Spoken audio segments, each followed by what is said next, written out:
You don't know which of your facts will be demolished. You don't know which of your arguments will be totally destroyed. And you're now rattled, you're shaken up, and you don't know what the hell to say, but you got to say something. Capitalism doesn't just have problems. Capitalism is broken. I think it's time for this toxic, binary, zero-sum madness to stop. The biggest threat to the liberal international order, paradoxically, is not a non-liberal society like China, but a liberal society like the United States of America. Barack Obama has systematically rebuilt the trust of the world in our willingness to work through the Security Council and other institutions. Anne-Marie. You must not talk to anybody in the world, any of our allies, in order to believe that. Whatever you want to call this system, a mafia state, a feudal empire, it's a disaster for ordinary Russians. He's the candidate of America Firstism. Building huge walls are part of his plans. Must all be related to the size of his hands. What a pity we can't have a vote between who prefers bald Brits to curly-haired Canadians. But we don't require divine permission to know right from wrong. We don't need tablets administered to us 10 at a time in tablet form, on pain of death, to be able to have a moral argument. No. We do not want sympathy. We do not want pity. We want opportunities. And that's why the whole thing, Ukrainian crisis, Ukrainian war, Ukrainian tragedy, it's an issue that affects everybody on this planet. So what I want to say to you is don't give in to the fatalism here. Don't give in to the sense that these are the great forces. We can fight these forces. We believe that we can write our own history. We believe we make our own destiny.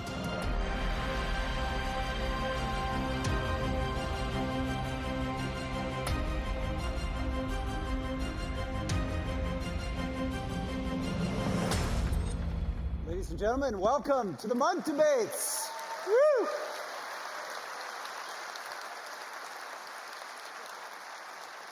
This is our 28th debate in this series. 28 debates.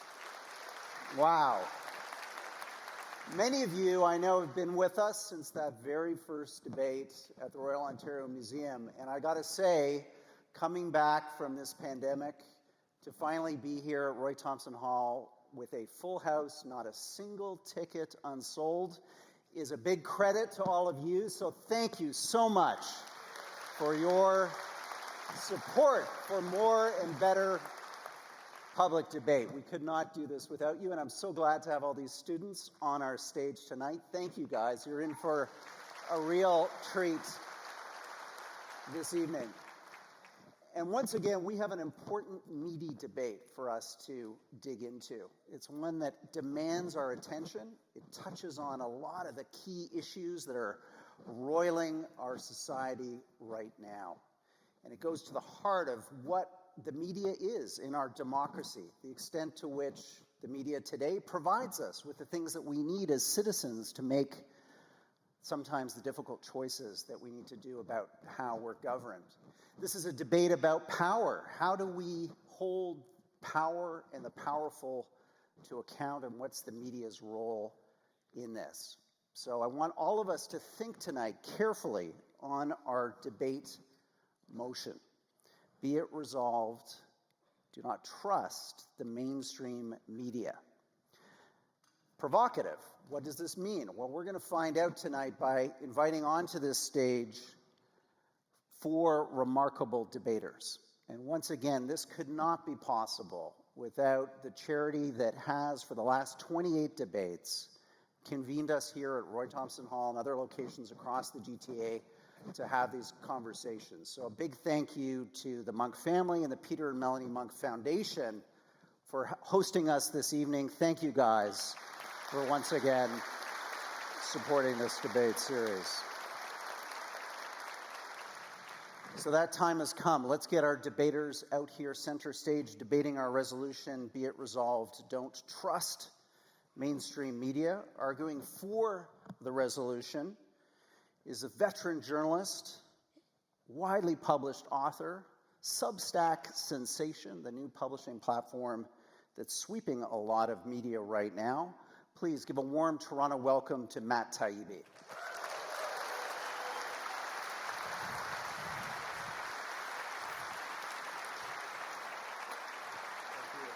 Thank you, Roger.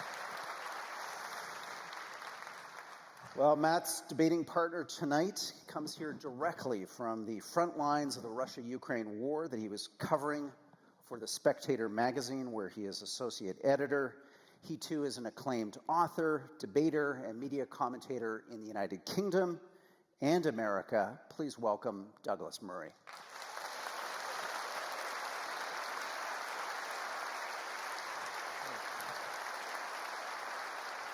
Thank you, Douglas. Yeah, thanks for doing this. Sorry. Well, one great team of debaters deserves another, and here we do not disappoint. Arguing against our motion, Don't Trust Mainstream Media, is celebrated New York Times columnist, award-winning journalist, best-selling author, former Munk debater, Michelle Goldberg.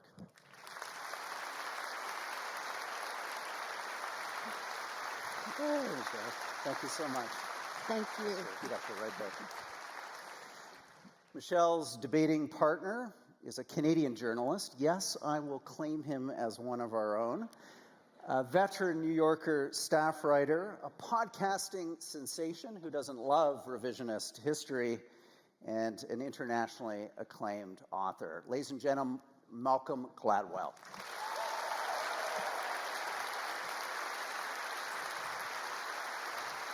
Thanks, Malcolm. It's really fun. Okay, we're always innovating here and experimenting at the Munk Debates with our polling system. So what we did tonight is we polled all of you before you arrived. You hopefully got an email, or on the way in you saw your program or the prompts on the screen. So we've got a whole bunch of people who participated in a poll on our motion tonight, Do Not Trust Mainstream Media. So let's get those results up on the screen to give us a sense of where public opinion is in this hall right now. We have a divided debate, 48 to 52. So an audience that is hanging in the balance here, hinged on this resolution, impaled on the horns of a dilemma. I love it. What we're going to do is open up a second question for you now, because we want to know, are you open to changing your mind over the course of what you're going to hear in the next 90 minutes? Can you be persuaded to move from the pro camp into the con camp, or vice versa? So to take part in that poll, if you haven't already logged on, simply text message the word MUNK, M-U-N-K, not M-O-N-K, to 37607. So I'll give people a moment to do that. Again, to text the word MUNK to 37607, and you'll get the question sent to your phone by text message for you to reply to. And as we tabulate those results, I just want to remind our debaters in the audience about our countdown clock, because this is a critical way that we're going to keep this debate on time and our debaters on their toes. So for each of the sections of the debate, you'll see a clock that will appear on the screen for the final moments of that presenter's section. I ask that you start applauding when the clock hits 0, okay? Let's be a little bit generous here. Wait till the clock counts down to 0, and then give them a loud round of applause, and that will move us through our evening. So let's see if we've got some results now from our second audience vote on how many of you would change your mind depending on what you hear tonight. So we'll see if we can get those results up on the big screen. Give them a moment here. If not, right now, we'll bring them to you as soon as they are available. There you are, 82%. Could change your mind, 18%. You're committed. Let's see just how committed you are, but this debate is very much in play. So I appreciate everyone voting, and again, we'll have a running poll throughout the evening, so keep an eye for text prompts and results on the monitors at the front of the page. Okay, let's go to opening statements. The debaters in advance have agreed on the speaking order, and it gives me great pleasure to ask Matt Taibbi to kick off our debate with our opening statement. Matt, over to you. Thank you, Roger.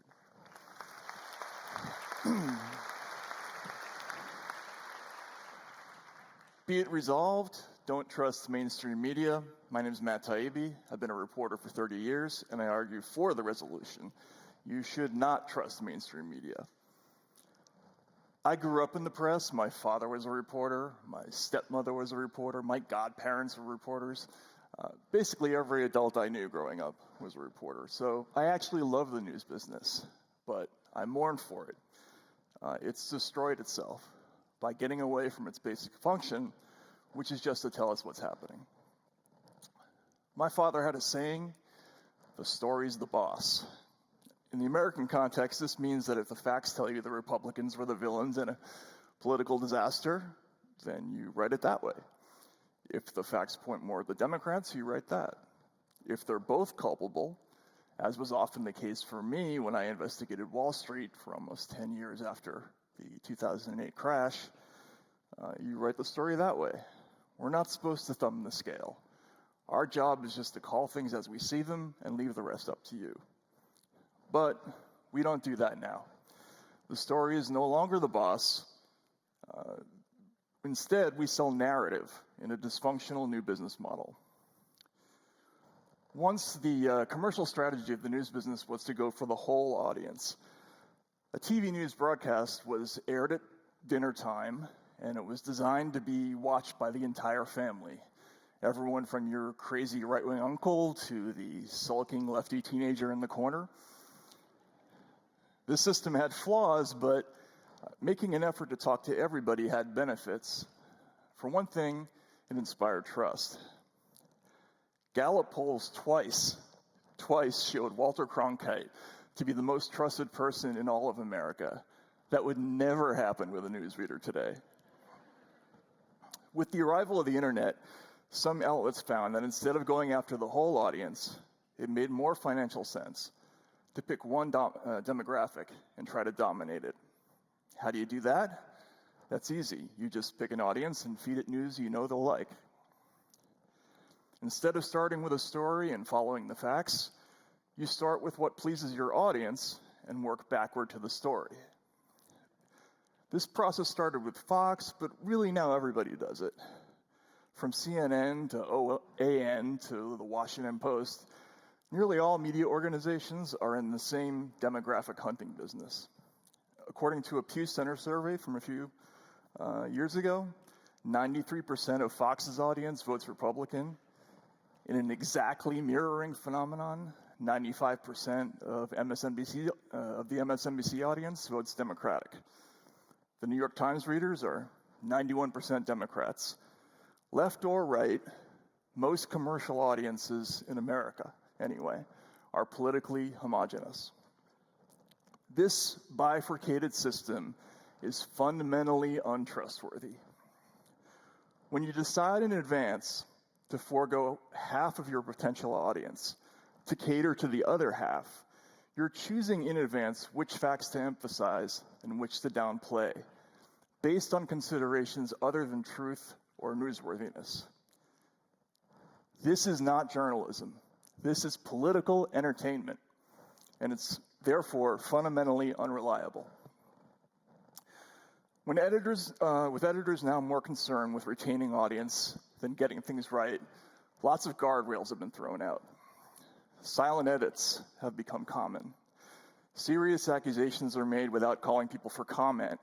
Reporters get too cozy with politicians and report things either without attribution or sourced to unnamed people familiar with the matter. Like scientists, journalists should be able to reproduce each other's work in the lab.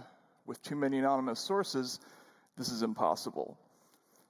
We just get a lot of stuff wrong now. In the Trump years, an extraordinary number of quote-unquote bombshells went sideways. From the P-tape to the Alpha server story to speculation that Trump was a Russian spy recruited before disco started to false reports of Russians hacking a Vermont utility, we've accumulated piles of these wrong stories. Now, I'm no fan of Donald Trump. I wrote a book about the guy called Insane Clown President. But these stories offend me. A good journalist should always be ashamed of error, and it bothers me to see so many of my colleagues not ashamed. News media shouldn't have a side. It should focus on getting things right, which, believe me, is a hard enough job.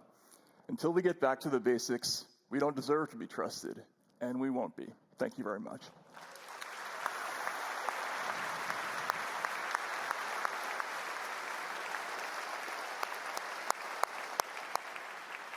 Well done, Matt. 39 seconds on the clock, so you were saved from the dreaded applause. But we appreciate that opening statement. Now we're going to hear from the con side. Michelle, you're up. Hi there. Thank you for being here.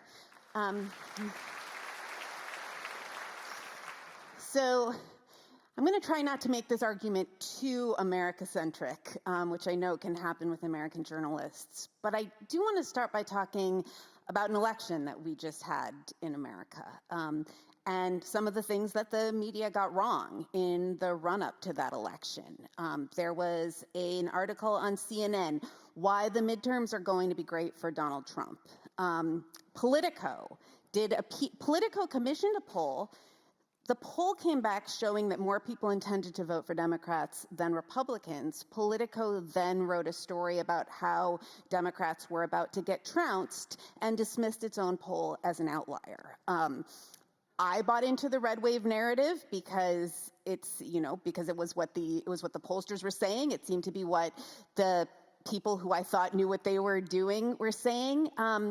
So I'm not standing up here and arguing that the media never gets anything wrong, and that the media is full of human beings who are subject to all of the frailties that human beings are subject to, right? The media can be subject to groupthink, it can be subject to fads, absolutely. What I want to argue is that the media doesn't get things wrong because of ideological capture. It certainly didn't help the Democrats when the New York Times was reporting again and again that that Republicans were going to sweep. And in fact, it affected people's donation decisions. It affected their volunteering decisions. A lot of people would have allocated a lot of resources differently if they had any idea that some of these races would be as close as they were.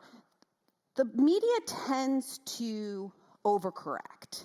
It tends to respond to the mistakes that it made.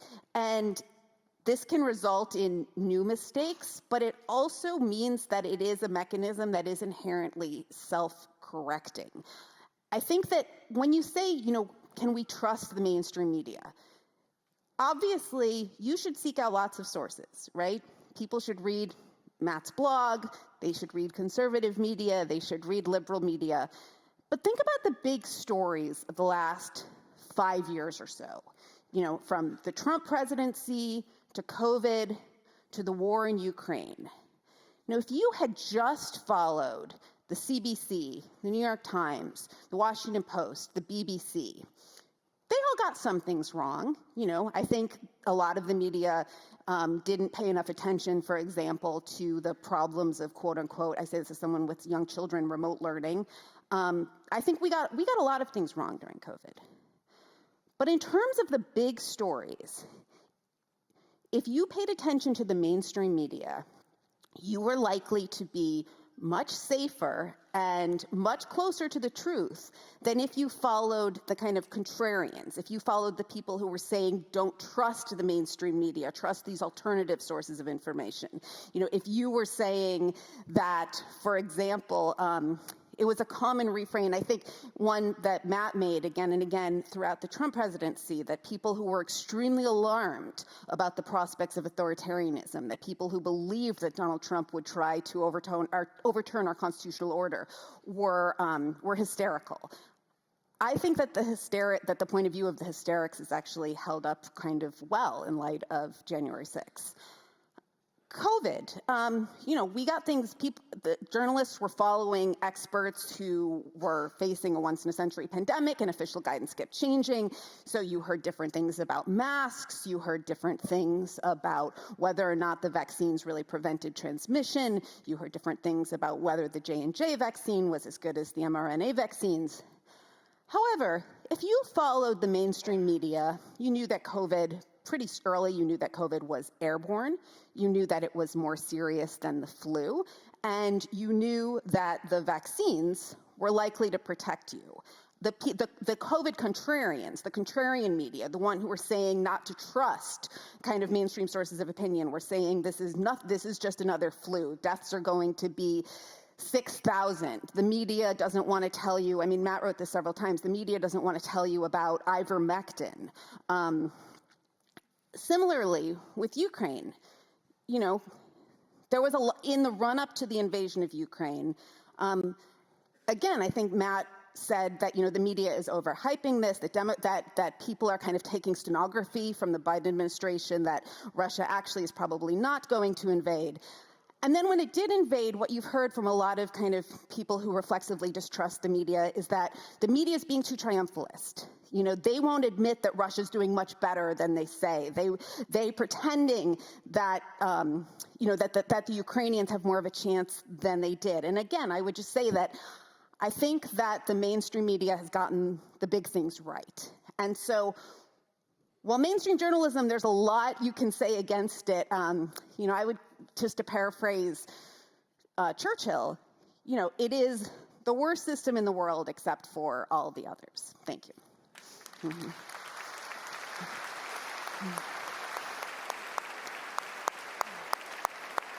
Thank you, Michelle, for that terrific opening statement. We're now going to turn it over to Douglas for the next pro opening statement. Douglas, the stage is yours. Well, thank you very much, Rudyard. Thank you. It's a great pleasure to be here. As Rudyard said, I've come a rather long way from the front lines of the Ukraine conflict because I like to see these things with my own eyes for myself and to come to my own conclusions. I came out through Moldova the other day, through London, then got to Toronto, and a friend of mine said, "Why are you going to Toronto?" I said, "An invitation to Toronto in late November? Who on earth says no to that?" Only a madman would say no to that. You'll see shortly why I'm so keen to speak about this issue here in Canada. Let me put it this way, though, to begin with. I would say in recent years, any sentient observer of the media will have had their moment of realization, a moment where they saw through something that the mainstream media was doing. It may have happened because the mainstream media said something about you or someone you know. It may be, as in my case, for instance, that an entire country got maligned by the mainstream media. It's very interesting, this result. It was a 48-52. That's exactly the result that the British people had in the Brexit vote. You know what? When we voted to leave the European Union, we did so against all of the implications of the New York Times, Michelle's employer. We just didn't listen to them. And the New York Times never forgave us.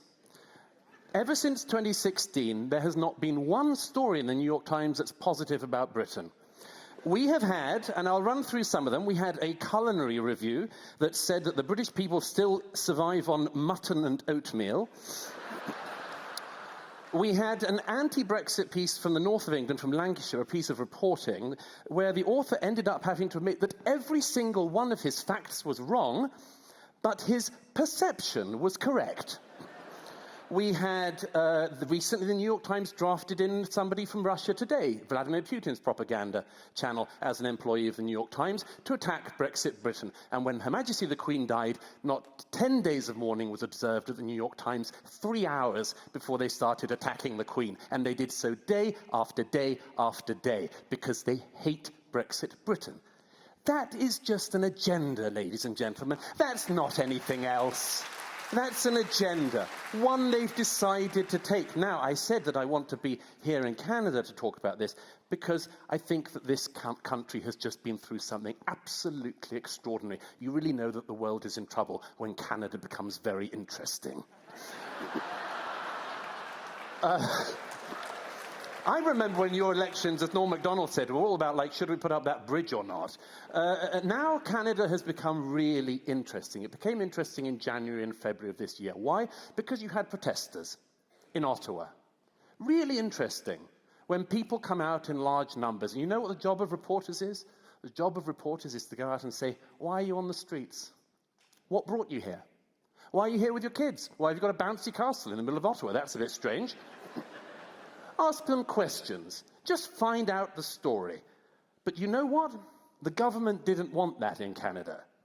Your Prime Minister decided in advance that these people were, what did he do? All the modern excommunications. They were Nazis, they were white supremacists, they were anti-Semites, they were probably homophobes, they were misogynists, they were probably transphobes, etc., etc., etc. He did all the things you do in the modern political age if you want to just defenestrate somebody who's awkward to you. And then he brings in the Emergency Powers Act. Now, at such a time, what would the mainstream media do?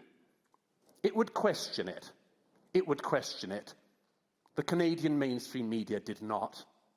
The Canadian mainstream media acted as an amen chorus of the Canadian government. I will give you a couple of examples, but ladies and gentlemen, I could go on for hours with examples of this. You had a CBC host describing the Freedom Convoy as a, quote, feral mob. You had a Toronto Star columnist saying, quote, sorry for the language, it's a homegrown hate farm that was then jet-fueled by an American right-funded rat-fucking operation. Jesus, they can't even write at these papers anymore. CBC said that 2 Indigenous women who were so scared to go outside in Ottawa because of racist violence didn't bother to mention that Indigenous drummers had led the truckers in an O Canada rendition. The National Observer said that the many black and Indigenous Freedom Convoy supporters were in fact duped by the truckers. The Globe and Mail reporter said, my 13-year-old son told me to tell protesters I'm not a Jew out of fear of anti-Semitic violence without mentioning that one of the leaders of the convoy was himself Jewish. Now, why is this so rancid? Utterly, utterly rancid and corrupt. Because in this country, your media, your mainstream media, is funded by the government. A totally corrupted system. In 2018, election year, coincidence, the Canadian media is given $595 million over 5 years. The Toronto Star estimated it was going to be getting $3 million from the government in the first half of the year. It went on and on. So you see, the mainstream, the government in Canada can tell people they can tell the banks to shut down people's bank accounts. Oh yeah, your government can do that, and if you're happy with that, just think about what would happen if the shoe was on the other foot.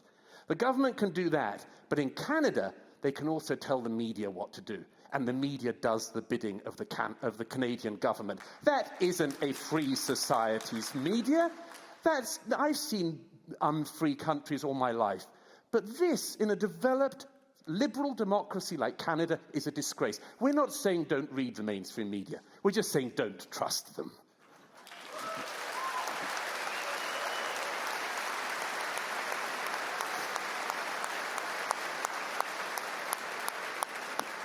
Thank you, Douglas. Okay, Malcolm, you're going to get the final opening statement today, so take us away.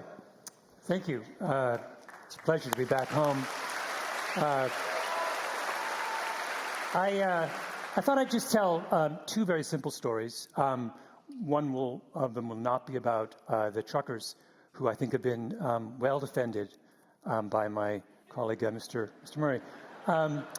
My first story is I spent the first 10 years of my journalism career at the Washington Post, which that is the definition of the mainstream media. And this was from the mid-'80s to the mid-'90s, in the era of the mainstream media's greatest influence. And the 2 things, it was there that I learned my trade as a journalist. And there were 2 things that were drilled into me at my time there. One was the importance of fairness. If you quoted someone denouncing someone else, you had to call up the person who was denounced and get a response. If X said something about Y, you had to call Y and find out how they felt about what X said. You had to make a good faith effort to talk to all sides of an issue. And if you did not do that, your story did not appear in the paper, right? Second thing that was very important was accuracy. I remember once I did a story about a mall in Buffalo, and it was an upscale mall, and they had the bus stop across a busy highway from the mall. They didn't want the sort of person who came on a bus, to come to the mall. And in the course of writing this story, I talked about what the bus service was. It was the Amherst bus, and I said, even the bus doesn't come from the city of Buffalo. That was an error, a dumb, stupid error.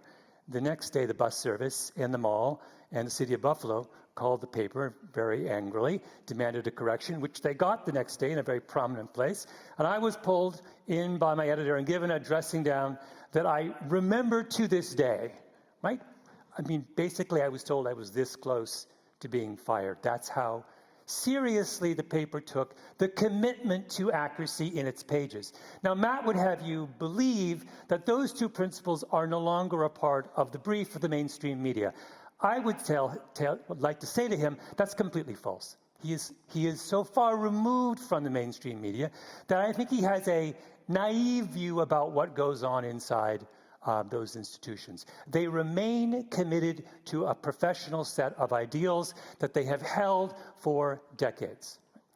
Story number 2. I was on a British podcast this summer, very much a media platform that is not part of the mainstream media, and it was a long 2-hour interview. And in the course of this, my host went on a long and impassioned critique of working from home. And I very briefly chimed in with a few thoughts of my own. I agreed with some of what he said and didn't agree with other things. Thought nothing of it because he occupied about 90% of that conversation. Then in the following week, when the podcast came out, they released a clip which was just of my contribution, making it sound like it was my impassioned rant. And then someone on social media picked it up and said that in the course of this impassioned rant, I had burst into tears, which was not true. And then someone else found a picture. We had moved into new offices, my company, and I had tweeted out a picture of my office because I was so proud of it. And someone took that picture online and said, this is Gladwell's picture of the office he works from home, which was nuts. But everyone believed that too. And so word got around the internet that I was someone who worked from home, believed everyone else should not work from home, and was so overwhelmed emotionally with my hypocrisy that I was close to tears. The height of it was I was trending on Twitter for a while. It was quite an extraordinary experience. The height of it was when some blogger in Philadelphia wrote a story saying this is exactly the kind of hypocrisy you should expect from a single childless man who never leaves his apartment. And so I called it up and said, I'm not single, I'm not childless, and I don't have an apartment, and I go to the office every day and have done so for years. And he said, I'll correct it. But then, of course, he never did. And in the course of the entire controversy, only one reporter called me to try and set the record straight. And where did that reporter work? In the mainstream media. Now, I've been talking, or others have been talking about content, the content of the things that people in the mainstream media say and the problems they have with that content. I don't think the issue here is content. The issue here is process. Right? The issue here is that mainstream media has a set of professional norms in place that work the best way they can towards the production of fairness and accuracy. The non-mainstream media is a set of institutions that are outside of that tradition, that have an open and not a closed platform. And you cannot have an open platform and simultaneously adhere to a strict set of professional norms. You cannot say anyone can become a doctor and then complain when the surgeon takes out your spleen and thinking that it's your gallbladder, right? Now, why am I making such a big deal about this? Because trust is not about content. Trust is about process. And there is one institution here that it strikes me has a commitment to the right kind of process, and a whole set of other institutions that most assuredly do not. Thank you.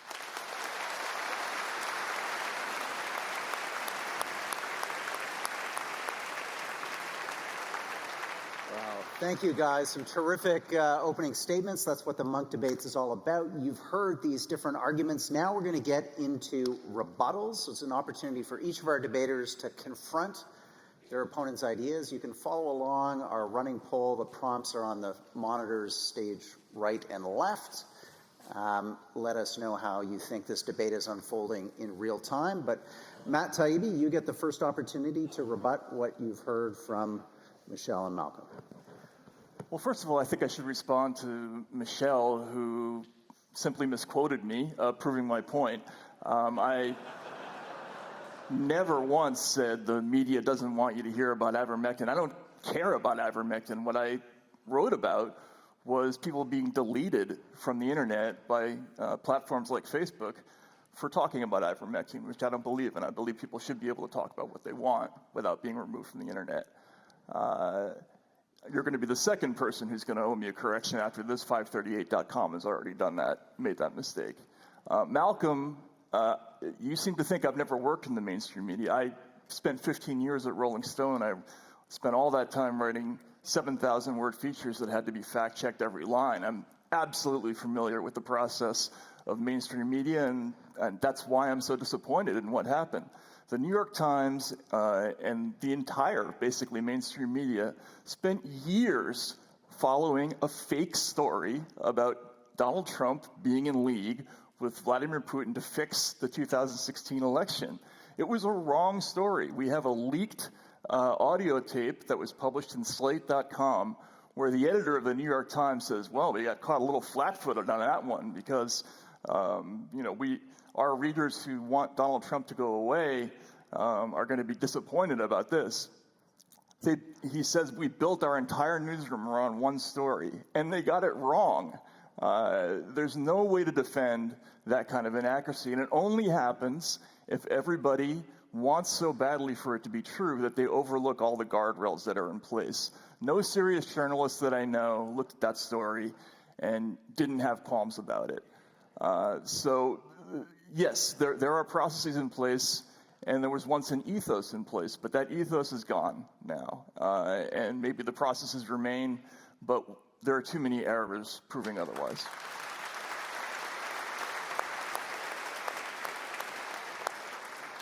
Thanks, Matt. I'm going to make a slight adjustment here on the clock because these rebuttals should be 3 minutes each, not 2. So I'll figure a way to get you another minute somewhere in this debate, Matt. So we'll get that changed or keep an eye on it. Let it count down for an extra minute because I want you to have your full 3 minutes. I apologize for misquoting you, although I think I've read a lot of your writing on ivermectin, and I know that you've written quite a bit about deplatforming internet censorship. You've also said that we should be reporting on ivermectin. Did you not? Is that incorrect? That was not the sense of those stories. The idea was Facebook was taking people off the internet for writing about ivermectin, and I was saying okay. Well, this is something checkable, so we can.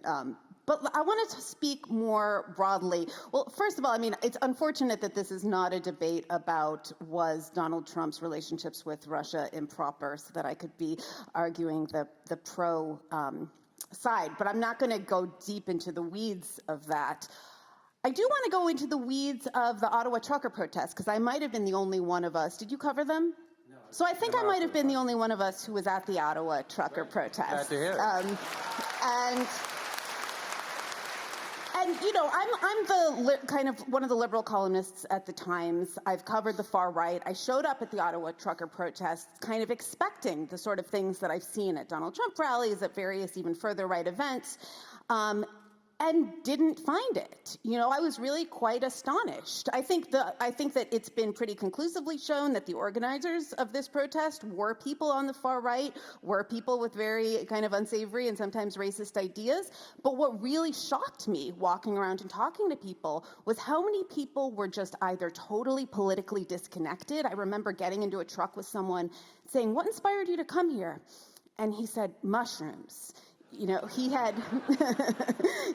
was tripping, and he had this desire to get in his car and drive. But there was a lot of people who were just traumatized. They were lonely. They were so happy to suddenly be surrounded by people after having been isolated for so long. People were hugging each other. People were hugging me, even though I'm from the hated mainstream media. And I told my editors that this is what I found, and they said, "Great.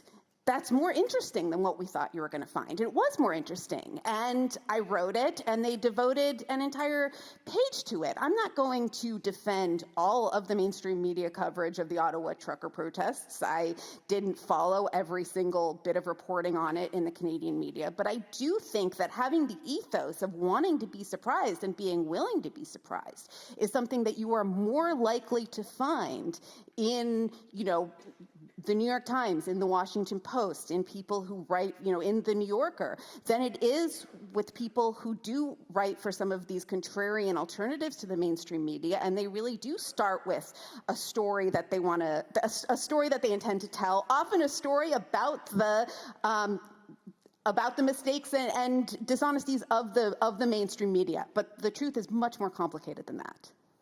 Thank you, Michelle. Okay, Douglas, same opportunity for you. 3 minutes on the clock. Let's have your rebuttal. Thanks very much. I'm delighted you went to the protests. I'm sorry I was on another story at the time. And I'm delighted that you reported honestly, since you didn't report Matt's comments honestly tonight. And the last time you were on this stage with Jordan Peterson, you didn't report his comments accurately either. Let me address the main point that has come out from the other side, which is that the mainstream media has frailties. Sure, it has frailties. And nobody is saying that non-mainstream media don't have frailties. Of course they do. The simple proposal in front of the audience tonight is whether or not you can trust the mainstream media. That is, that you don't need anything else. You don't need any other information from elsewhere. You can just turn on CBC in the evening and you know you've got your stuff. You can pick up the New York Times, the Washington Post in the morning, and you know that there's no spin on the story. It's absolutely accurate reporting.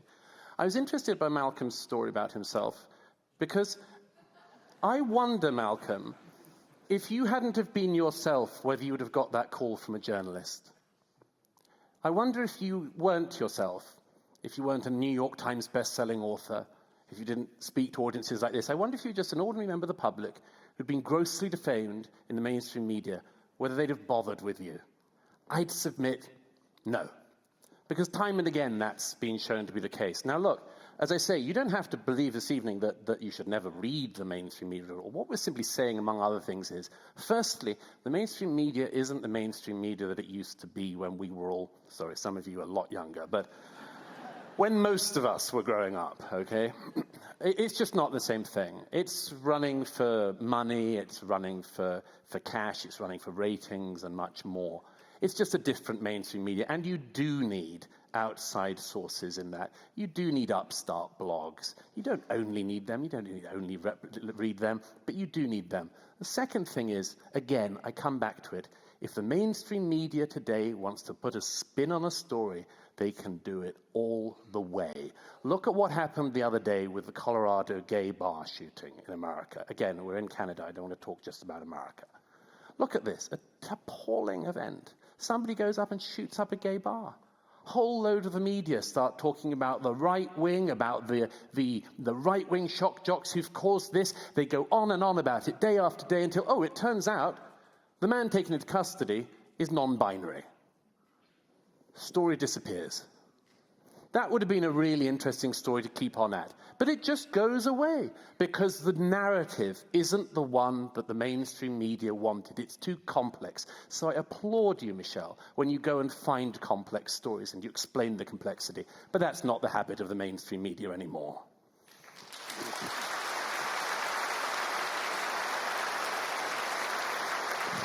Thank you, Douglas. Okay, our last rebuttal is from Malcolm. Malcolm, take us away. A couple things that I'm puzzled over. One is that I thought that since you guys were in favor of the proposition, you would at some point have given us a definition of what you meant when you used the phrase mainstream media. I'm still waiting for that because what it seems to me that you're doing is you're giving a bunch of very cogent and accurate critiques of the media, but the proposition before us is not that the media behaves nicely and well all the time. It's whether the mainstream media does. And without you giving us any direction about what you mean with that phrase, I'm a little lost. And for example, Douglas, I noticed in your comments to me right now, you said that would I have been called if I were not who I am? It was a very puzzling locution, but if I were someone else, would I have been called, if I had been, quote, and I'm quoting from you, if someone else had been, quote, grossly defamed in the mainstream media. But I wasn't grossly defamed in the mainstream media. I was grossly defamed in the non-mainstream media, which is my point, right? Second thing was, I was greatly amused by the affection Matt Taibbi has for the age of Walter Cronkite, which he seemed to hold up as a kind of golden moment. In that moment, the mainstream media was populated entirely by white men from elite schools. Why you would have had such affection and say that's the gold standard, and we should trust the mainstream media precisely at the moment when the mainstream media is least representative, is really puzzling to me. I would point out that at the height of Walter Cronkite's reign in American media, neither people like Michelle and I wouldn't have been on the stage, right? We weren't part of the conversation. So I don't know why we should hold such a kind of affection for that moment. I was also struck by the contradictions between the comments that both of you made. When Douglas said that he was very upset at the way the Canadian media acted as an amen chorus of the Canadian government with respect to the truckers, I would just point out that the reason Walter Cronkite was so beloved by people like Matt Taibbi's father and grandfather is that he was an amen chorus for the United States government. So the two of you should really get together in the next 5 minutes and work out your story. One last comment, and that is I was most amused by the particular subjects that seem to have excited the imagination and outrage of the two of you. I'll just list them before I go in my last 19 seconds. Donald Trump's relationship with Russia, the Canadian truckers, ivermectin, Jordan Peterson, and then something about this thing in... These aren't things driven by the mainstream media. These are obsessions of the non-mainstream media. Once again, work it out, guys. Donald...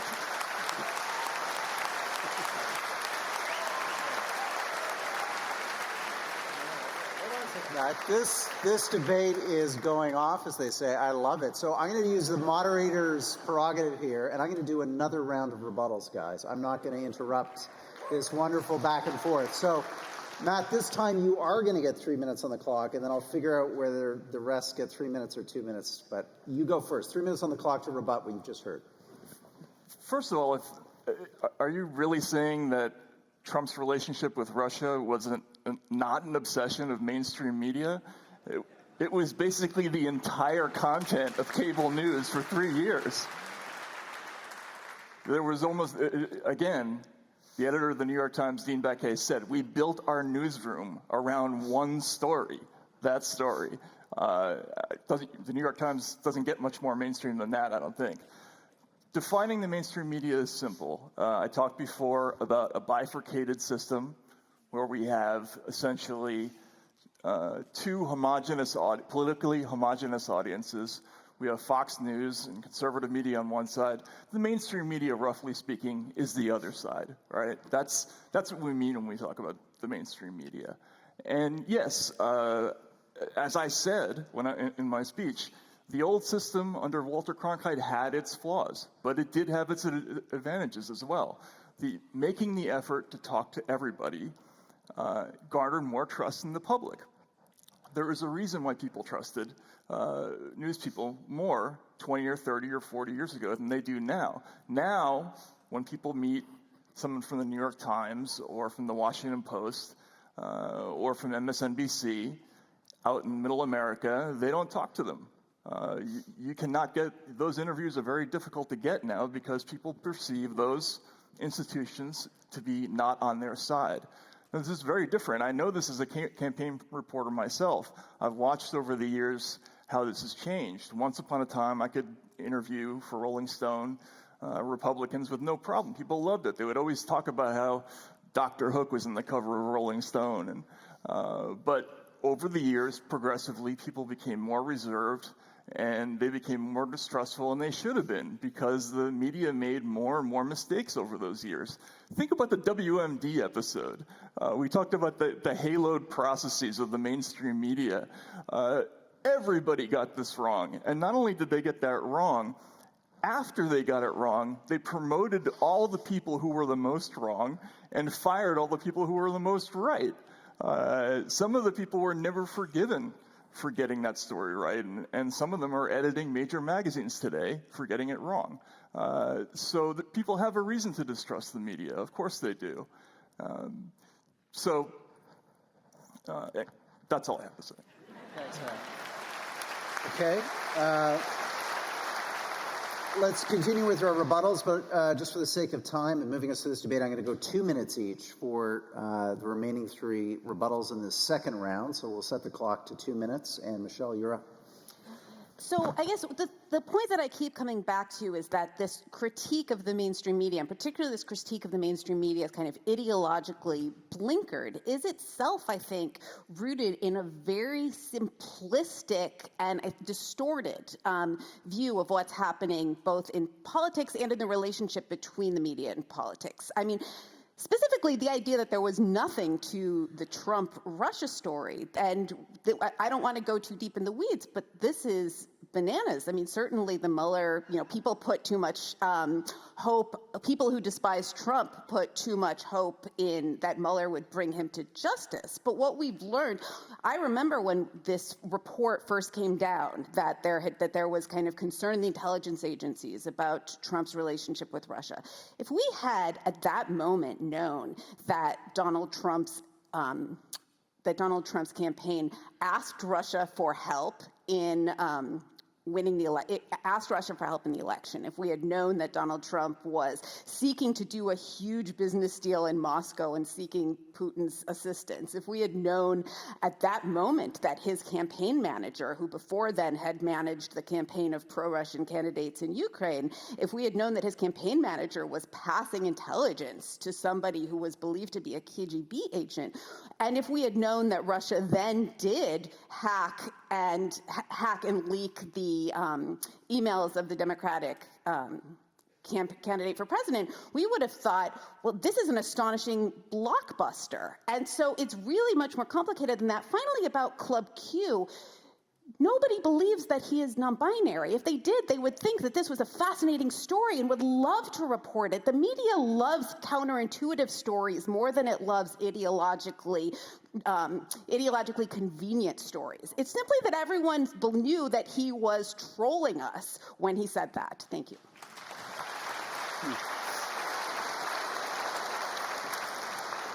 Okay, Douglas, let's have your second rebuttal. Thank you. Would that they were still interested in that nuance, Michelle. Would that they were. Malcolm Gladwell said we need to define mainstream media. If we haven't, it's because I spoke to the organizers before this tonight saying, are we going to spend the whole of the debate debating what the mainstream media definition should be? And they assured me not. But we can do. Let me do it in shorthand. The mainstream media, in my view, would be, for instance, things like government-subsidized media that say what the government wants them to say. I would say that it was the legacy media, the newspapers we used to trust once and we don't trust anymore, the ones that used to be the papers of record and which have slowly descended into just partisan hackery of whatever their own particular peccadillos are that month. Malcolm, you did a little nasty jab there, I noticed, at Matt, by trying to pretend that Matt Taibbi is desperate for the era of white men in broadcasting. Takes a certain chutzpah to make that claim, but I don't see any reason why that is the case with Matt. I don't think that you are hankering desperately for a world of white news presenters. We've only just met, but you didn't give off that vibe to me. And when Malcolm says you've got to get your story right, guys, I know it's easy for a cheap laugh line, but I don't see why we do. We're two very different people with very different careers, interests, and much more. We've trodden very different paths across very wide swathes of this planet. And we don't need to get our story straight for you, or for this audience tonight, or be in lockstep. Differences of opinion, including on the same side, used to be cherished.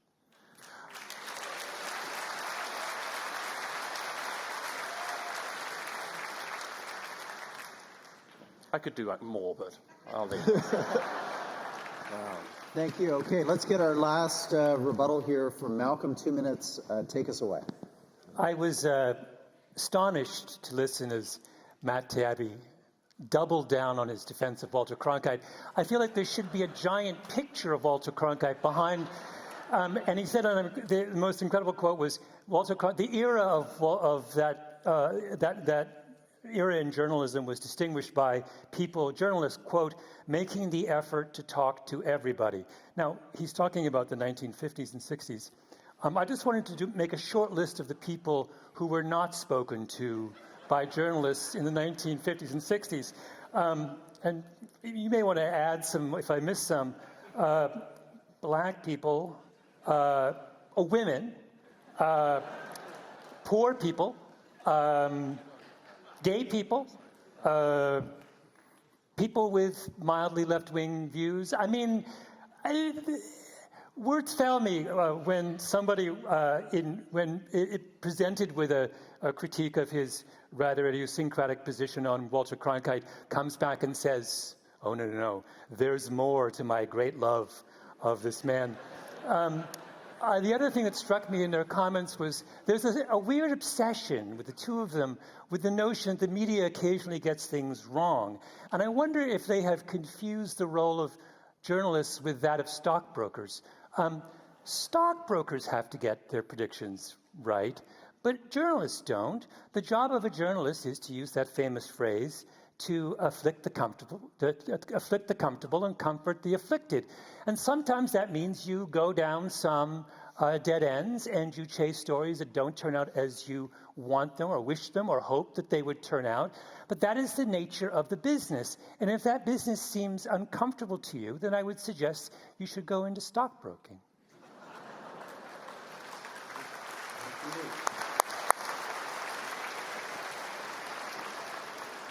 Great debate. Let me join and spend a little bit of time with you before closing statements, just trying to think of some of the questions that are top of mind for this audience, having listened to this back and forth. And let me come to you first, Matt, because I want to pick up on an argument that Malcolm made earlier tonight, that this is about this debate and the issue of trust. Because let's get back to our resolution, be it resolved, don't trust mainstream media. For some in Malcolm and Michelle's camp, it's about a process. It's about a commitment to a learning, a teaching, a profession.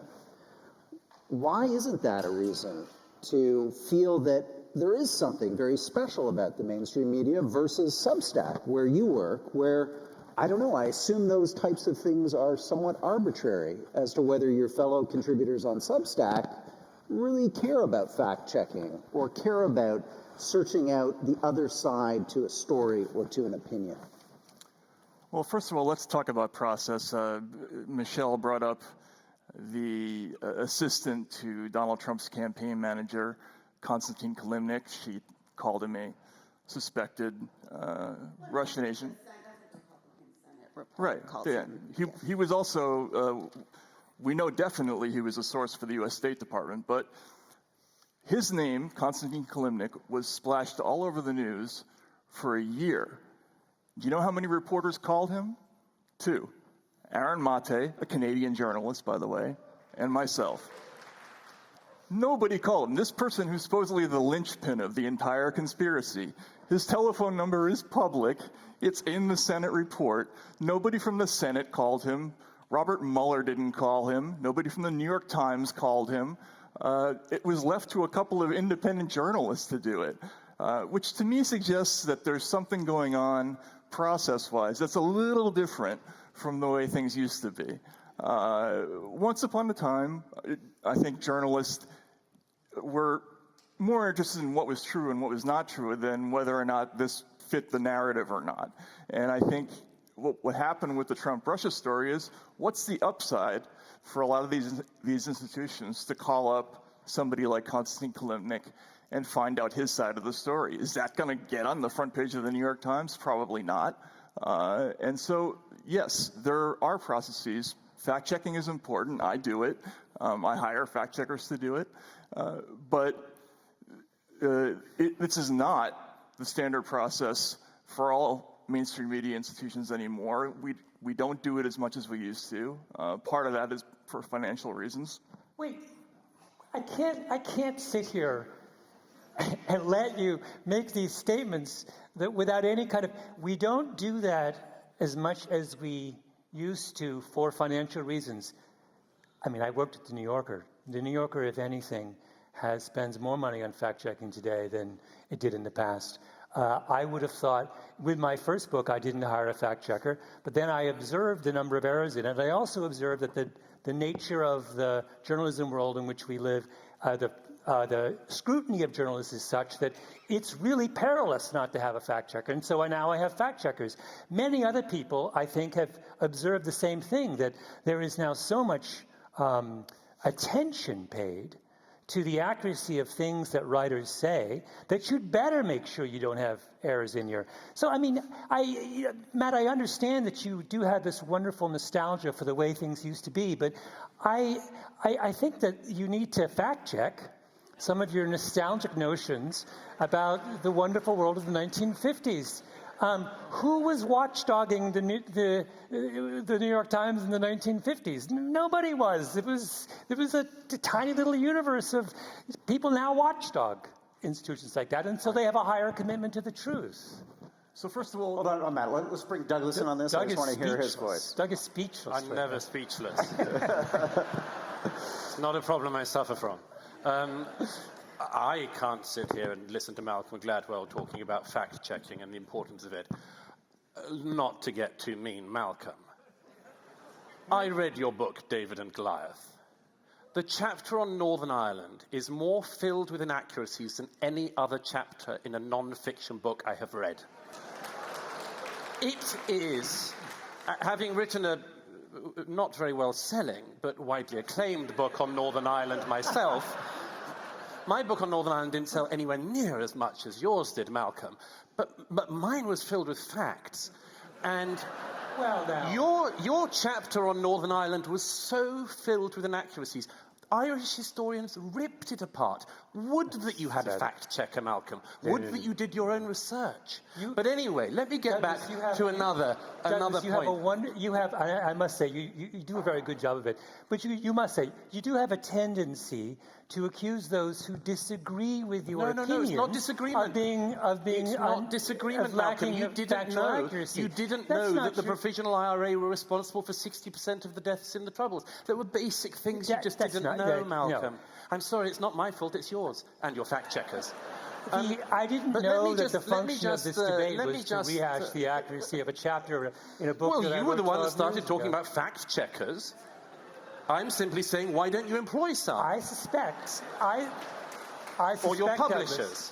Douglas, why don't I make the point I wanted to make other than that? Briefly, yes. Good Lord. Take the Hunter Biden story. Oh, here we go. I'm sorry. Of course you don't want to hear it. Is there no end to the kind of Twitter stuff you guys are going to dredge up? Of course you don't want to hear it, Malcolm. Of course you wouldn't, because it goes against your ideological presumptions. That story was a big story, okay? It was a big story. The New York Post, which I write for, but the New York Post, America's oldest newspaper, was silenced on Twitter, was silenced across the media. You know, the Washington Post has now picked it up. It's saying that, yeah, the laptop's true. But why didn't the media pick it up before? Why didn't they call up people? Why didn't they check whether the emails were accurate? Because they didn't want Biden to lose the election. He was their guy. And they weren't going to screw that up. Now, I ask you... Can I respond to that? Not only that. Okay, this is an important allegation, and I knew the Hunter Biden laptop was going to come up. It had to land, so it's landed at just the right time. So, Michelle, let's come to you on this, because I think many people... I do want to talk about the Hunter Biden laptop, because I actually was telling Malcolm, we were talking this morning, and I said, I bet they're going to want to talk about the Hunter Biden laptop. And he said to me, really? Who would care about that? Yeah, I want to say this about the Hunter Biden laptop, because again, I feel like this story is this is a revisionist history. I mean, let's remember what happened with the Hunter Biden laptop. The person who wrote the New York Post story asked to have their name taken off of it because they thought the story was unreliable. The people who had the hard drive would not give it to the Washington Post and the New York Times before the election. So you're basically saying, why didn't they rely on the Post reporting that the reporter himself considered unreliable? And I went back through some of this stuff because I figured we'd be talking about this. The Washington Post, yes, has been able to confirm they hired forensic experts, were able to confirm some of the emails on the Hunter Biden laptop and some of the other material. There's I don't think anyone's disputing that Hunter Biden is both corrupt and troubled person. But I just want to, I wrote this down because I thought this might come up. Among the reasons for the inconclusive findings was the sloppy handling of the data, which damaged some records. The experts found that the data had been repeatedly accessed and copied by people other than Hunter Biden over nearly 3 years, blah, blah, blah, the FBI.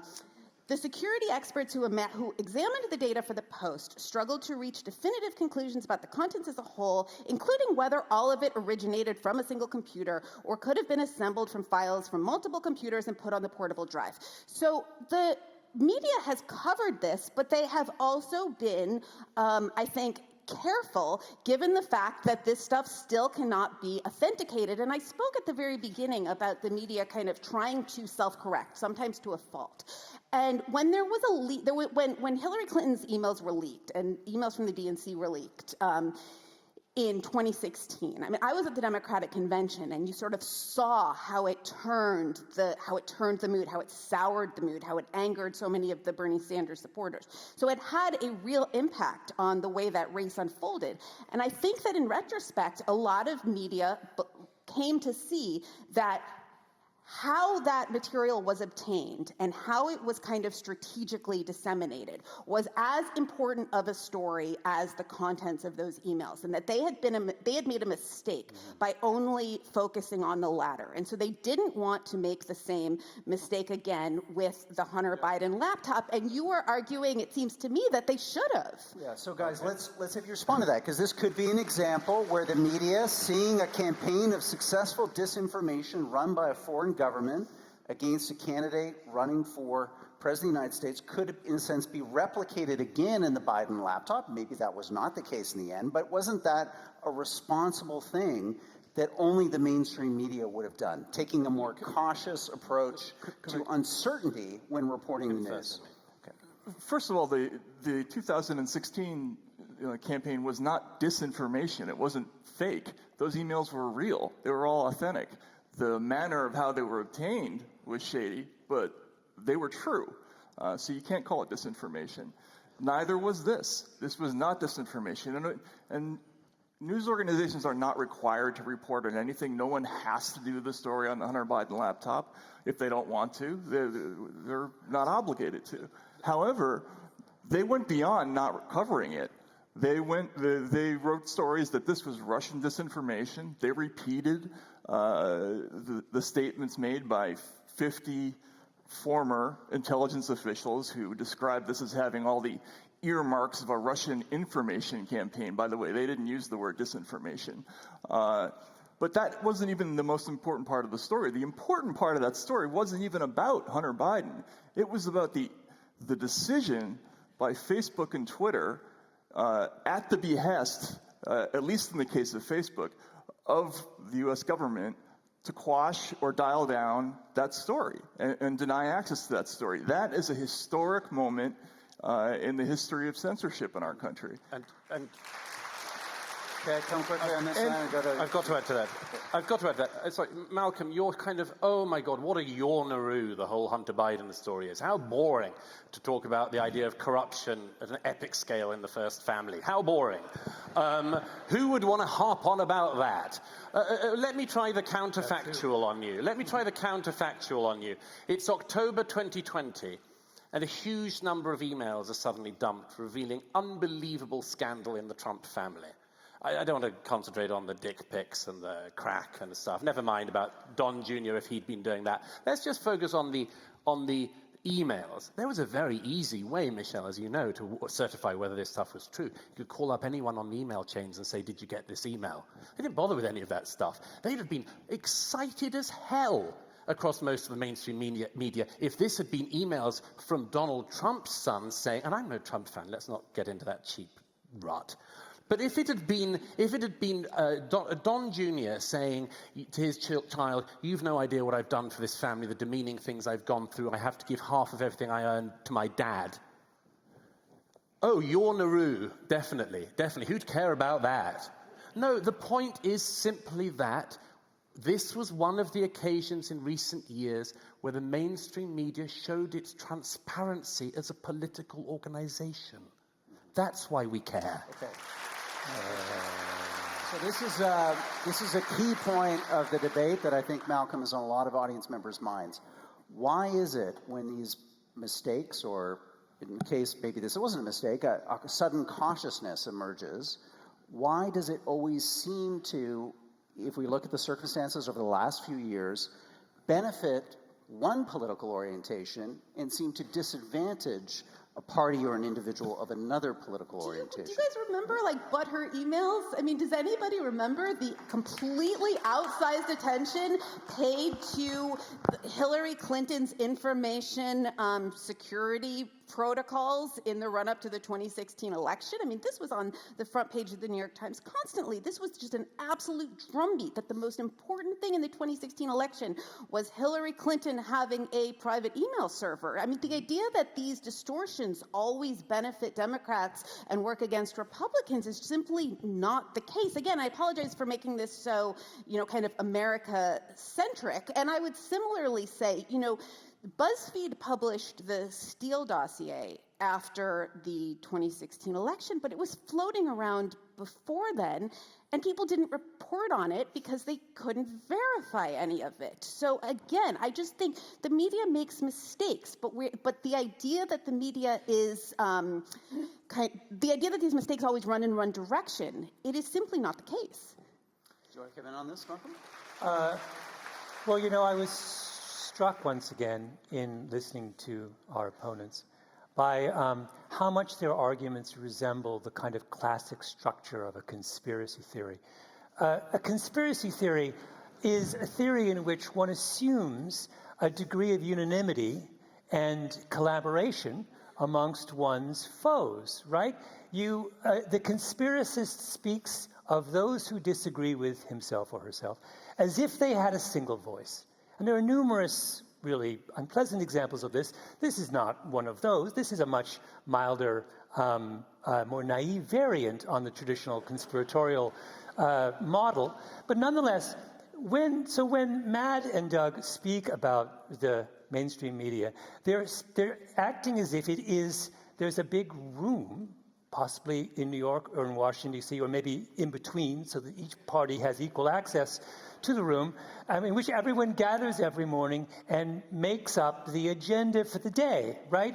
And the people fly in from the big news networks, and someone from CBC comes down, and this cabal of high-minded, well-paid, elite white, as it turns out, journalists, some of them, the ones that Matt seems to have such affection for, gather together and set the agenda for the country. Now, I don't know where this room is. I speculated that maybe it's in Maryland, because that would be equidistant between these two places. But this is a fantasy, right? A conspiratorial fantasy. The truth is that the elements, and this is why I made a big point about their failure to define what the mainstream media is, and it's a crippling failure.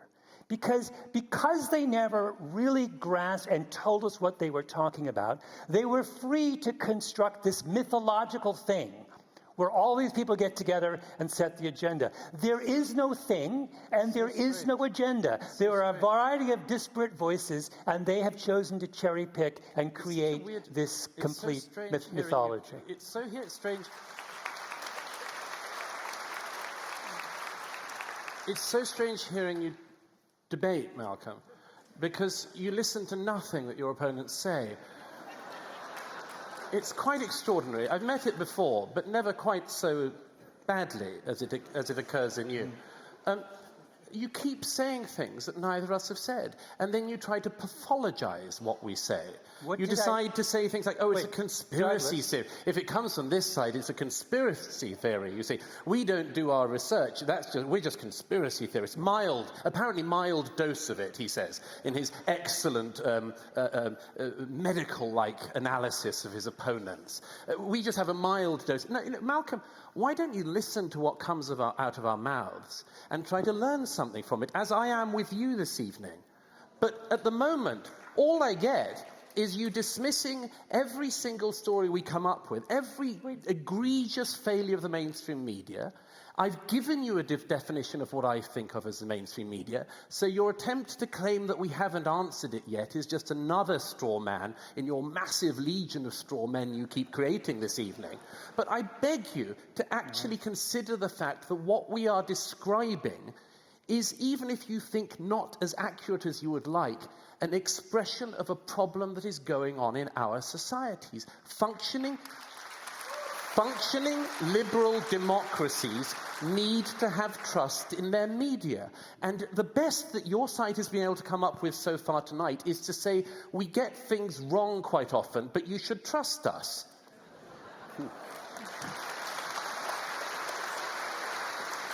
So where do we find trust, Matt? I mean, do we find trust in Substack? I'm generally curious about that. Where, if it's not mainstream media, which we traditionally have turned to, for better or worse, to seek out facts that are widely understood to be true, then where does that truth factory now exist, or does it not exist at all? It doesn't come from an institution. The only way, there's no shortcut to trust in media. The only way to get it is by doing a good job over and over and over again, not getting things wrong, and when you do get things wrong, admitting it.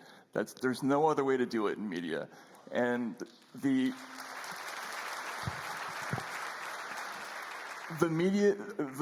mainstream media, what we're talking about tonight, has repeatedly gotten things wrong, not admitted it, not owned up to it. I mean, Malcolm is talking about conspiracy theories.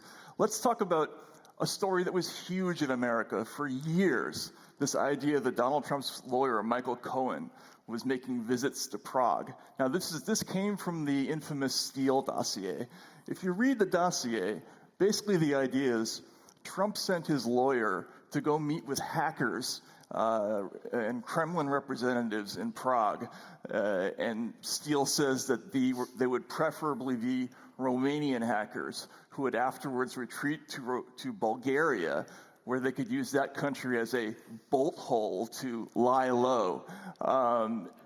If that's not a conspiracy theory, I don't know what is. This story was taken seriously by every major news organization in America for years on end with no evidence. And he accuses us of being conspiracy theorists. It's preposterous. Okay. Let's, just in our remaining time here before we go to closing statements, the other part I want to touch on for the benefit of this audience is power and the powerful, and how media either holds these to account or not. And I think, Michelle and Malcolm, people would observe today that there are an awful lot of billionaires that now own large chunks of mainstream media. Jeff Bezos at the Washington Post, the Hunt family, the Boston Globe, Rupert Murdoch, a whole swath of properties. Mr. Buffett, I understand, owns 30 newspapers in America.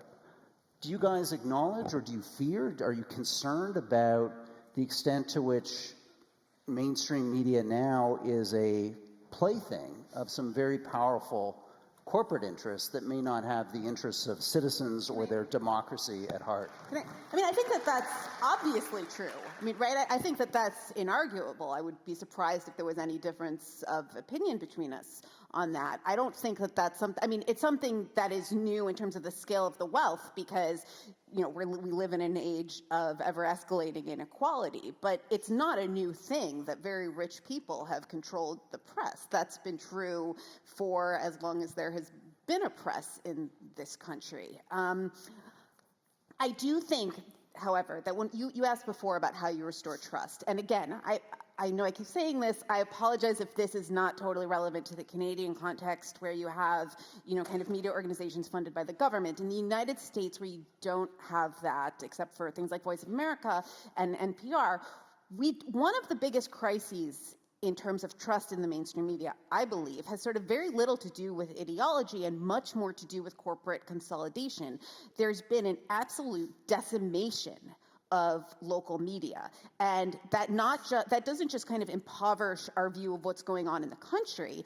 It impoverishes the industry, because that used to be the way that you came up in journalism. You started working at a local small town paper, you moved to a bigger one, maybe you ended your career at somewhere like New York Times or the Boston Globe or the LA Times. But it gave people, my father's also a journalist, it gave people like my father, who didn't go to an Ivy League school. I didn't either, but who, sort of wasn't a great student, but was really into sports and started out as a sports reporter and then became a crime reporter.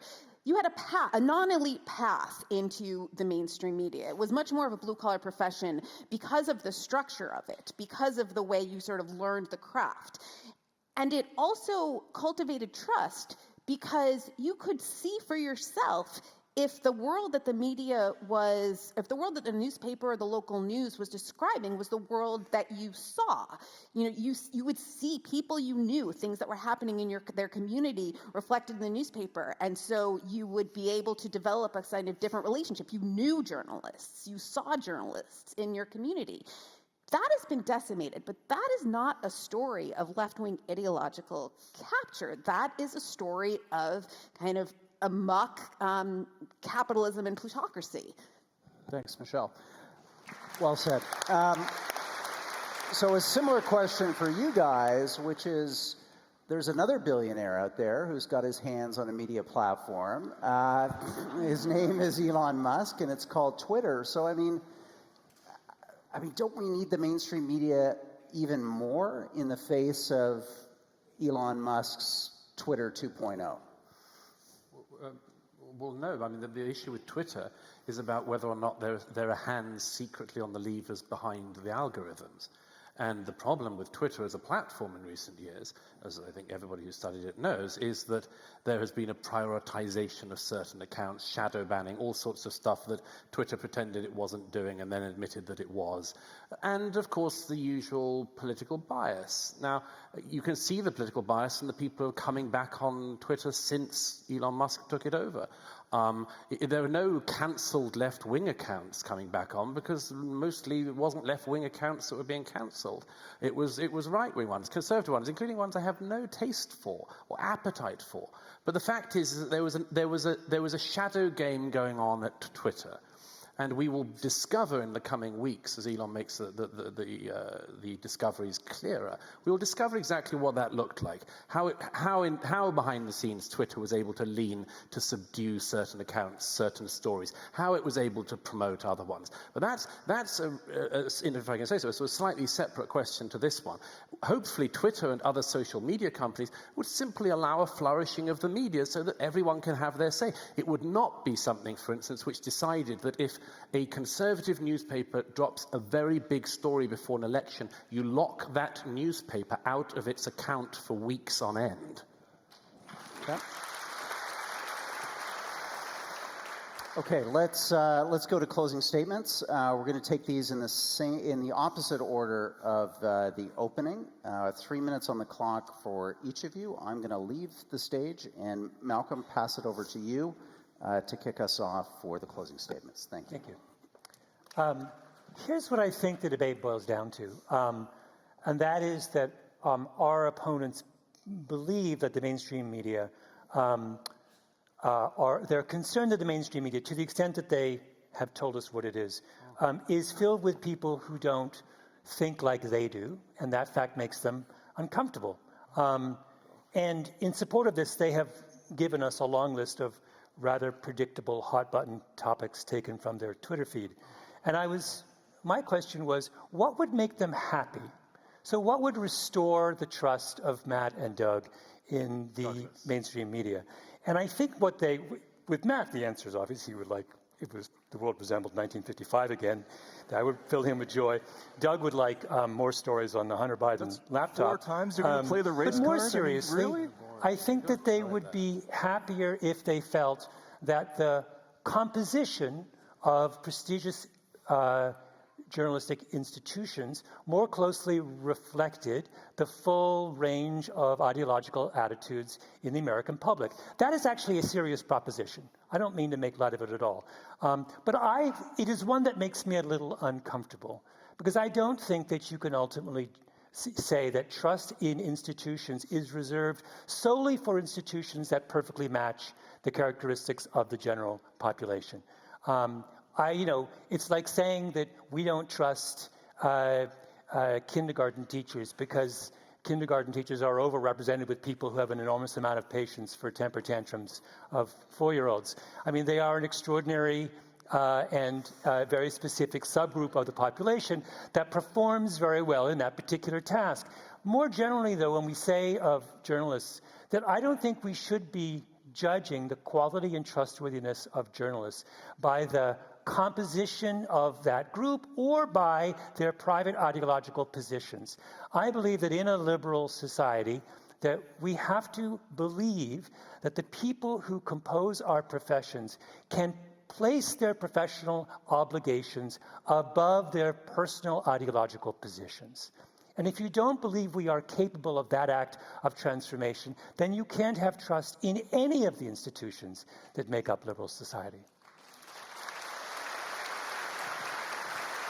Thank you for that closing statement, Malcolm. We're now going to go to Douglas. Same opportunity, 3 minutes on the clock. Well, Malk, I'm going to try to take this more seriously than you did in your endless creation of straw men, which just is ceaseless this evening, and address what I think is the real problem we have in our century in terms of information technology. Having different opinions is so 20th century. This century, we have different facts, and it's lethal. It's absolutely lethal for the functioning of society. And if you want to see how lethal it is, look at the situation in America, where not just the media, but every institution, the CIA, the FBI, the NSA, the Supreme Court, every institution, you decide whether it's for your side or not. It's disastrous for society. But it starts with the facts. And when the facts go wrong, or you become glib about them, or decide that it's just the facts that will suit your side, or pretend you're playing a game of honesty and are not actually playing a game of honesty, everything else in the society can go to hell.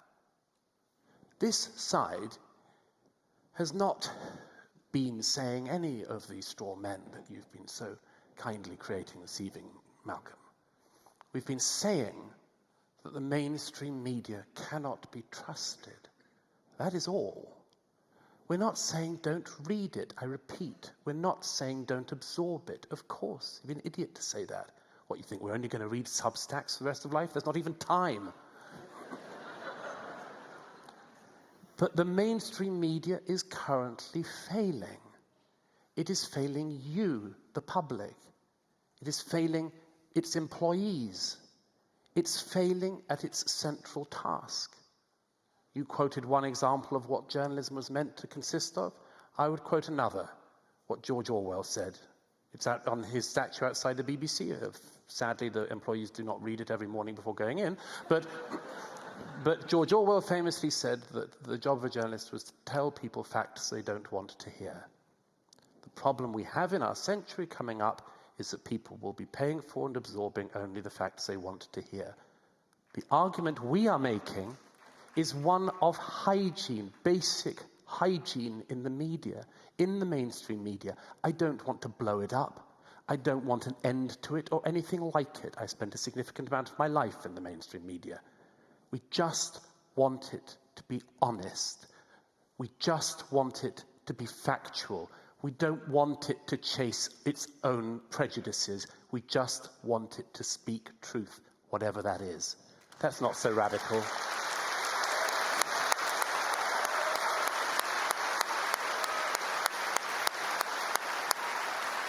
Thank you, Douglas. Michelle, thank you for an excellent debate. Let's have your closing remarks, please. Me? Okay. So I think that I don't necessarily disagree with Douglas that this kind of constant hygiene is necessary, that journalists need to, I don't even know if objectivity is the right frame, but there does need to be a sort of a constant conversation, institutional constraints, as well as, kind of a certain professional pride in being able to distinguish between what you hope is true and what you actually find. The argument that I want to make is that it is only the mainstream media that sort of has that ethos. If you read conservative media, you will not often find, occasionally you will, but I think in general, you will not often find a lot of stuff that conservatives don't want to hear. I mean, likewise, if you read a blog devoted to the various, kind of failings of the New York Times, the Washington Post, the Wall Street Journal, or whatever, they're not going to suddenly say, oh, I thought they got that story wrong, but when I looked at it again, they really got it right. I know from being in newsrooms, from being around journalists, that there is a hunger out there to find the counterintuitive story, to find the unusual story. Very recently, the New York Times did a big piece on puberty blockers that made a lot of our readers extremely angry. The piece was about, that these are kind of given to kids who either, kind of are transgender or believe that they're transgender to pause puberty, and then later on, if they decide to kind of continue with their transition, they can start on cross-sex hormones. And the piece featured 3 children. One of them was a trans girl who from a very early age had identified as female, who went on puberty blockers, later started estrogen, was very glad, she and her family were very glad not to have to go, that she hadn't had to go through a male puberty, and this was clearly the right thing for her. There was another young woman who had kind of her doubts about her gender coincided with other psychological troubles, and she had started puberty blockers and then started testosterone, but later decided that she wasn't actually male and that this had been kind of a grievous mistake and that she feels like the process had been too rushed. There was a 3rd child who developed significant bone density issues and ended up going off puberty blockers for those reasons. And now, Give Michelle 1 moment to finish. Sorry, I don't understand what I just want to say very quickly, who else has an incentive to do a story about all the complications and the things that we don't know? Thank you, Michelle.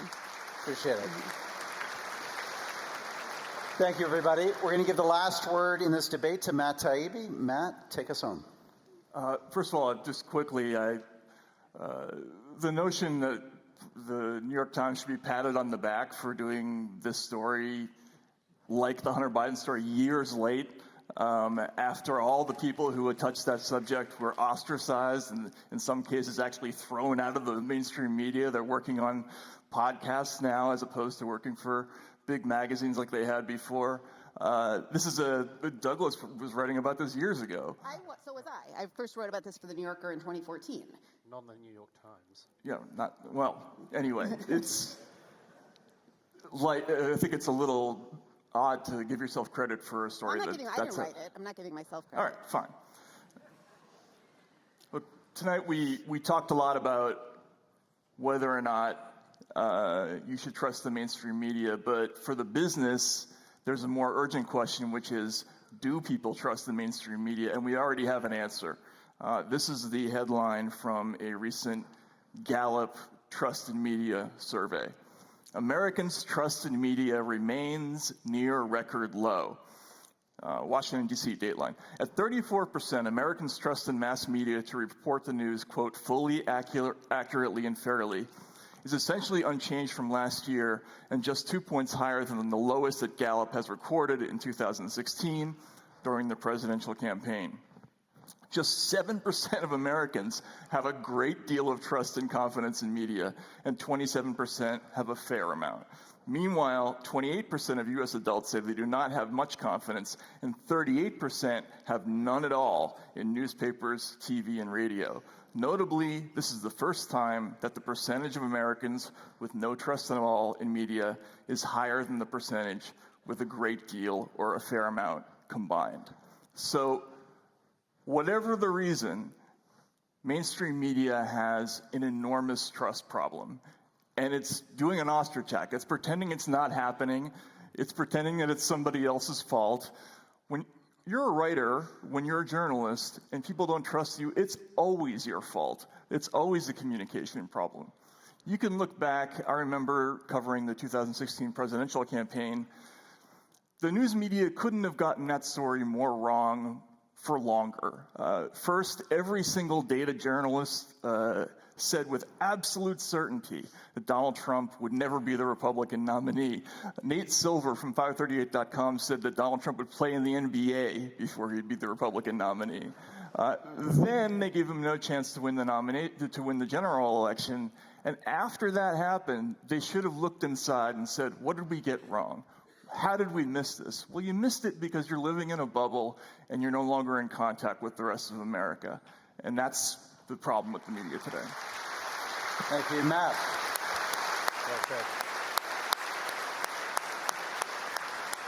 Thank you for those closing statements. Now we're getting an opportunity to vote on a second time on our motion today. So pull out your smartphones. Debaters are not allowed.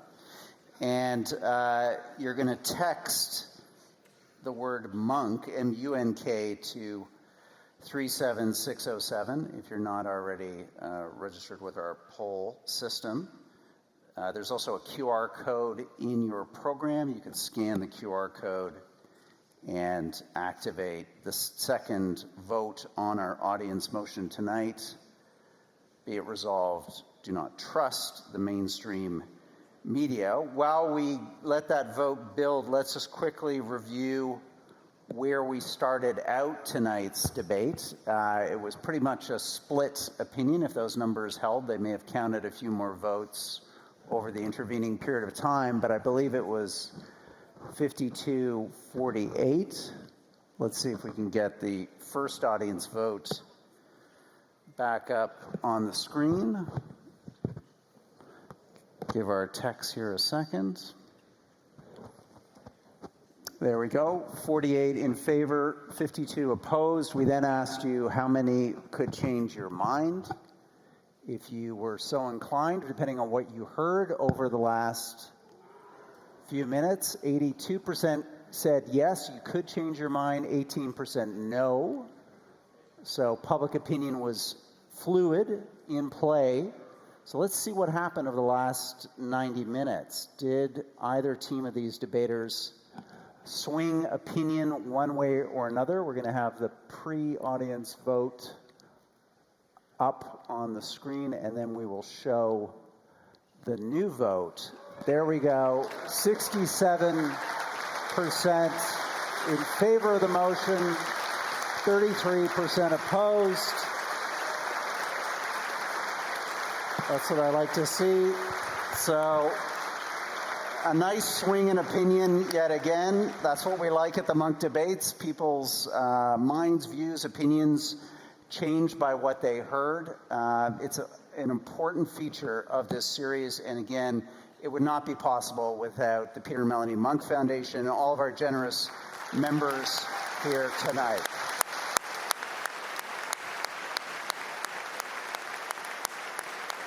So let me just close by saying, terrific to have Roy Thomson Hall filled to the brim for this debate. Please come back in the spring. The 29th debate, we'll do it right here on this stage with you. Thanks again for coming out tonight. Good night. That was good. Very good, Douglas. Thank you.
Ha ha ha!